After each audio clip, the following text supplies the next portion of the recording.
राजस्थान उपचुनाव के दौरान देवली उनियारा विधानसभा सीट पर मतदान के समय निर्दलीय प्रत्याशी नरेश मीणा द्वारा एसडीएम को थप्पड़ मारने का मामला अब सियासी बवाल बना हुआ है। समराप्ता में हुए हिंसक प्रदर्शन के बाद पुलिस ने नरेश मीणा को गिरफ्तार कर लिया। लंबा समय बीत गया है, लेकिन नरेश को अभी तक जमानत नहीं मिल पा रही है। इसी बीच कांग्रेस नेता प्रहलाद गुंजल ने आर पार की लड़ाई लड़ने का ऐलान कर दिया है।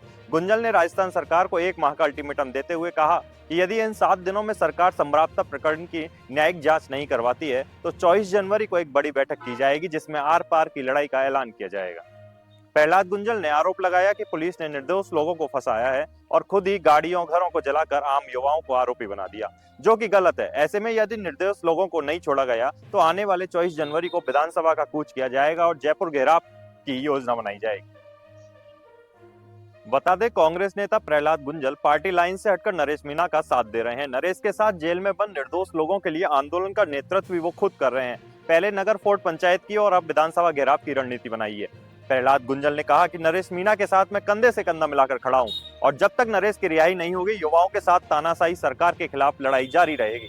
सिर्फ नरेश मीणा ही नहीं, बल्कि समराप्ता के हर एक उस व्यक्ति के साथ में खड़ा हूं जिन्होंने इस पीड़ा को झेला है। गुंजल ने कहा, सरकार के मंत्री भी वहां घटना स्थल पर गए थे, उन्होंने भी न्यायिक जांच की बात की, लेकिन अभी तक न्यायिक जांच नहीं हुई, क्योंकि यदि न्यायिक जांच होगी तो कईयों के राज बेपर्दा हो जाएंगे और असली दोषी सामने आ गया तो सरकार की किरकिरी होगी।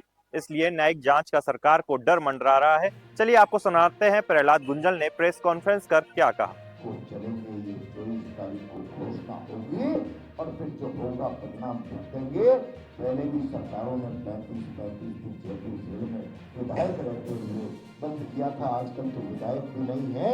अगर इस बार भी जेल जाना पड़ा तो जाएंगे, लेकिन न्याय के लिए आर पार की लड़ाई करेंगे। मैं पूछना चाहता हूँ मुख्यमंत्री जी, आपकी सरकार का यही चेहरा है क्या? यही चेहरा है क्या? मैंने नगर फोर्ट में भी कहा था, एक आदिवासी नौजवान चुनाव नेता का निर्माण करता है, वो अपने व्यक्तित्व के विस्तार के लिए जनता का भरोसा पाने के लिए चला गया, आपने कुचल दिया उसको। और अब आप चाहते हैं कि वो नौजवान आदिवासी जेल के बाहर नहीं आवे। मैं आरोप लगा रहा हूं, अगर इस सरकार की मंशा उसके खिलाफ नहीं है तो ऐसा पहली बार हुआ है। किसी राजनीतिक कार्यकर्ता को जेल से बाहर नहीं आना चाहिए। दृढ़ता पूर्वक इसके खिलाफ स्ट्रांग पैरवी होनी चाहिए। सरकार ने एक स्पेशल डबल एज नियुक्त कर दिया, स्पेशल डबल एज। क्या आप नरेश मीणा के केस में जाओगे और दृढ़ता से पैरवी करोगे? इसे हम जेल से बाहर नहीं आना देना चाहते। ये नरेश मीणा की रिहाई को रोकने का नहीं, आदिवासियों के खिलाफ आपकी कुछ मानसिकता का संकेत है, घटिया मानसिकता का प्रदर्शन है। पर अम्बेडकर को लेकर की गई टिप्पणी में भारत की पार्लियामेंट में आया था, वो ही विचार जीवंत रूप से राजस्थान हाई कोर्ट में नरेश मीणा के खिलाफ की जाने वाली प्रोसीडिंग में आप एक आदिवासी नौजवान बाहर नहीं आना चाहिए, डबल एजी लगाकर उस मानसिकता का परिचय दे रहे हैं, परिचय दे रहे हैं। और इसीलिए मैं आज जो जवान यहां आए, इस जोश को यही खाली मत कर जाना। 24 तारीख को जब आओगे तो यहां से तारीख लेकर आओगे और उस तारीख को 24 तक हमने 7 दिन का सरकार को समय दे दिया। 24 तारीख को यहां हम विधानसभा के घेराव की तारीख तय करेंगे और फिर जो भी परिणाम होगा वो सामने होगा। आर पार की लड़ाई लड़ेंगे। मैंने फिर उन्हें आग्रह पूर्वक मुख्यमंत्री जी से कह रहा हूं, आप चाहते हैं कि ये सब ना हो तो या तो न्यायिक जांच की घोषणा करे, लोगों की संपत्ति के नुकसान के पुनर्भरण की घोषणा करे, अपराधी तंत्र के खिलाफ कार्रवाई सुनिश्चित करे, या फिर कह दें मेरी सरकार, मेरे प्रशासन ने जो कुछ आपराधिक कृत्य किया है लोगों की संपत्ति जलाने का, हमारे यहाँ ये कानूनन अपराध के दायरे में नहीं आता। हम आंदोलन वापस ले लें। और इसीलिए मैं आज केवल आप लोगों से इतना निवेदन कर रहा हूं, केवल इतना निवेदन कर रहा हूं, सकारात्मक सोच लेकर जाओ।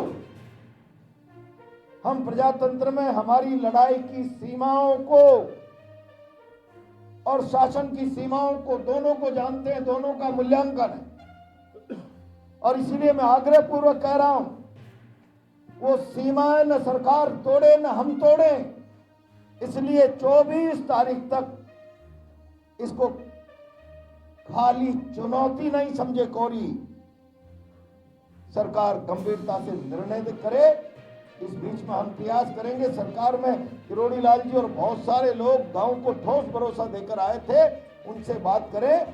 24 तारीख तक इस पर निर्णय नहीं होता है तो 24 तारीख को यहाँ जब बैठेंगे तो विधानसभा का सत्र कितनी तारीख से कितनी तारीख तक, मुझे लगता है 21 को गवर्नर स्पीच होगी, फिर 3 दिन के बाद बजट सत्र में कोई अगर गेप आता है तो तारीख हम 24 को डिस्कस करें। सरकार, मुझे लगता है इसका लोकतांत्रिक मूल्यों से भरोसा उठ गया है।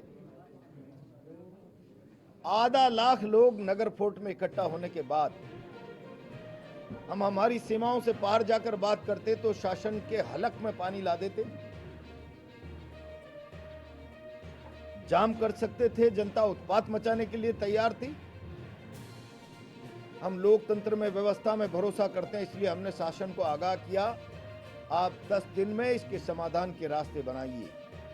मुझे लगता है या तो मुख्यमंत्री जी पर, ब्यूरोक्रेसी पर उनका नियंत्रण नहीं है मुख्यमंत्री जी का, या उनके राज में न्याय की अवधारणा खत्म हो गई। तकलीफ मेरी, प्रशासन तंत्र आग लगा दे और मुकदमे उल्टा लोगों पर ठोक दे, जिनकी प्रॉपर्टी जली है, जिनकी गाड़ी जली है, जिनकी कार जली है, कि आपने खुद ने जलाई है, और जांच के नाम पर संभागीय आयुक्त को भेज दें। सरकारी तंत्र के खिलाफ जांच संभागीय आयुक्त करेगा, न्याय की उम्मीद नहीं है। और इसीलिए हमने मांग की है, न्यायिक जांच राजस्थान हाई कोर्ट के सिटिंग जज से होनी चाहिए। लोगों की संपत्ति जितनी जली है उसका सर्वे कराकर पुनर्भरण होना चाहिए, जिसका आश्वासन किरोड़ी लाल जी और गृह राज्य मंत्री वहां गांव को देकर आए थे। और जो सरकारी तंत्र ने अपराध किया है उनके खिलाफ ठोस कार्रवाई होनी चाहिए, ताकि ये गलत परंपरा राजस्थान में आने वाले समय पर नहीं पड़े। अंग्रेजों की तरह सरकारी अमला जाता है और जनता पर हमला करता है, ऐसा कभी डेमोक्रेसी में मैंने नहीं देखा। ये तो जलियांवाला बाग और मानगढ़ के कांड की पुनरावृत्ति जैसी घटनाएं डेमोक्रेसी में हो रही है। और इसीलिए हमने अब सरकार को 7 दिन का और अल्टीमेटम दिया है। 24 को हम बैठेंगे और 24 तारीख तक सरकार ने अगर हमारी मांगों पर गंभीरता से विचार नहीं किया तो विधानसभा का घेराव होगा। 24 तारीख को ही तारीख तय की जाएगी कि किन तारीखों में विधानसभा हम जाएंगे। हर सूरत में जाएंगे, चाहे उसके परिणाम कुछ भी हो। तब हमको लगेगा कि अब सरकार की संवेदनाएं मर चुकी है, और मृत संवेदनाओं वाली सरकार से अब आग्रह, अनुनय, विनय करके, हाथ जोड़कर प्रार्थना करके अपनी मांग को नहीं मनवाया जा सकता। और इसलिए अब लड़कर ही अपनी मांग मनवाएंगे। 24 तारीख को हम अनाउंस करेंगे आर पार की लड़ाई की तारीख, फिर जो भी परिणाम होगा वो सबके सामने होगा।